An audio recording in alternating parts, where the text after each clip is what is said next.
Good afternoon everyone. যিহেতু মই লেবত কাম কৰোঁ তাৰ কাৰণে ভাবিছোঁ কিছুমান টেষ্ট আপোনালোকক দেখাই যাম যিবিলাক পাৰোঁ, আৰু বিশেষকৈ মানে যিবিলাক ৰেগুলাৰ টেষ্ট হয় সেইবিলাক দেখাব চেষ্টা কৰিম। আজি আহিছে আপোনাৰ থাইৰয়ড আৰু HIV।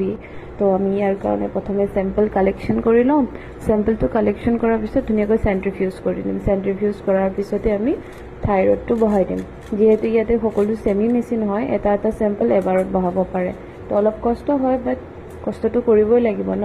তো সেইকাৰণে আমি থাইৰয়ডটো বহাই দিলোঁ। তাৰ কাৰণে আমি 75 মাইক্ৰ'লিটাৰ চিৰাম ল'ব লাগিব। চিৰাম চেম্পল লৈ কিনে তাৰপিছত বাফাৰটো মিক্স কৰি কিনে তাৰ পৰা আমি 75 মাইক্ৰ'লিটাৰ কাৰ্টেজটো দিব লাগিব। তো কাৰ্টেজটো ধুনীয়াকৈ মেচিনত ভৰাই দি আমি 15 মিনিট সময় ৱেইট কৰিব লাগে। 15 মিনিটৰ পিছত ইয়াতে ৰিপৰ্টটো ওলাই যাব। আৰু আনফালে আছে HIV।